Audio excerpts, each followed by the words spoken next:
Good morning all of you. मेरा नाम निकिता बागवार है और आज मैं एक स्टोरी सुनाने वाली हूँ, मोटिवेशनल स्टोरी। दो पत्थर के बारे में।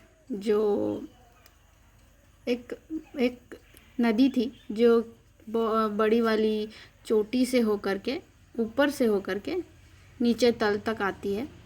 तो उस नदी के किनारे बहुत सारे पत्थर होते हैं। उनमें दो पत्थर होते हैं, एक्चुअली बहुत सारे पत्थर होते हैं, पर दो पत्थरों में अच्छे से दोस्ती हो जाती है। एक पत्थर पूरा सुंदर गोल मटोल अंडाकार के का एक होता है और एक खुरदुरा बदसूरत पत्थर होता है, और फिर भी उनमें दोस्ती हो जाती है। और हर चीज़ में, चाहे वो मस्ती वाली बात हो, चाहे मतलब खुशी वाली बात हो, चाहे वो दुखी वाली बात हो, वे एक दूसरे से शेयर करते थे। और कभी कभी कभी कभी क्या, उस खुरदरे पत्थर को हमेशा उनके अंदर में थॉट होती थी कि ये सुंदर पत्थर है, ये कैसे इतने सुंदर है, ये कैसे इतने गोल है। तो एक दिन क्या होता है, एक दिन ऐसे ही बात करते करते खुरदुरे पत्थर गोल मटोल सुंदर पत्थर से पूछते हैं कि क्या मैं एक बात आपसे पूछ सकता हूँ। तो वो गोल मटोल और सुंदर पत्थर होते हैं, वो बोलते हैं कि पूछो, मैं बताता हूँ। तो फिर वो पूछता है, खुरदुरे पत्थर पूछता है कि आप इतने सुंदर, आप इतने गोल मटोल कैसे हो और मैं ऐसा क्यों हूँ। तो उस खुरदुरे पत्थर का जो क्वेश्चन था, उसका आंसर गोल मटोल सिर्फ एक वर्ड में नहीं बोल सकते, एक सेंटेंस में बोलते हैं। तो खुरदुरे पत्थर को सेटिस्फाइड हो जाते हैं सेटिस्फाइड हो जाते हैं। और वो आंसर ये था कि मैं सिर्फ अभी ही नहीं हूँ, पर जब से मैं हूँ, मैं भी शुरुआत में मैं भी तुम्हारे जैसे था। मैं भी खुरदुरा था, मेरा कोई सुंदरता नहीं था।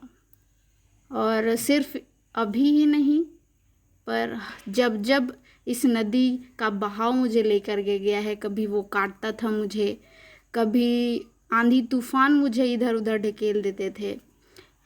बहुत सारे ऐसे ये वक्त आया, मुझे मेहनत करना पड़ा। मैं ऐसे ही नहीं बैठ गया, जैसे कि होता है कभी कभी कि हाँ मुझसे नहीं होगा, तो वो कोई बैठ जाते हैं। पर मैं बहता ही गया और बहुत सारे आंधी तूफानों का सामना किया।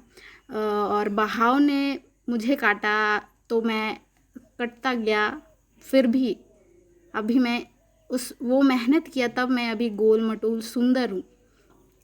तो उसी समय वो जो खुरदुरा पत्थर था वो खुश हो गया और फिर बोला थैंक यू, क्योंकि मुझे बहुत सारी कन्फ्यूजन्स थी कि मैं ही ऐसा क्यों हूँ। अपने बारे में सोचता था कि मेरा कुछ नहीं हो सकता है। आपकी वजह से मुझे अच्छे से सेटिस्फैक्शन मिला, मुझे आंसर मिला और मुझे एक मोटिवेटिंग थॉट मिला जो मैं हमेशा सोच सकता हूँ, जो मुझ में नहीं थी।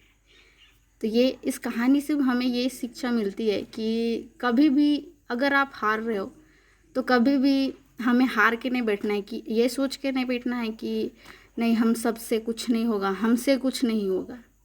हमेशा मेहनत करते रहना चाहिए। मेरे लाइफ में भी प्रॉब्लम्स आई, मेरे लाइफ में फेलियर आई, पर मैं कभी बैठी नहीं। थैंक्स टू माय पेरेंट्स, उन्होंने मुझे कभी हारने नहीं दिया। मुझे कभी भी बोला नहीं कि तुम फेल हो चुकी हो, कुछ नहीं होगा तुमसे। पर नहीं, वैसे करके नहीं रखना है कभी भी। हमेशा अच्छे से अपने माइंड को पहले स्ट्रॉन्ग करना है, और उसी से हम सब अपने लाइफ को जीत सकते हैं। थैंक यू इस स्टोरी के लिए। आप सबको समझ में आया होगा।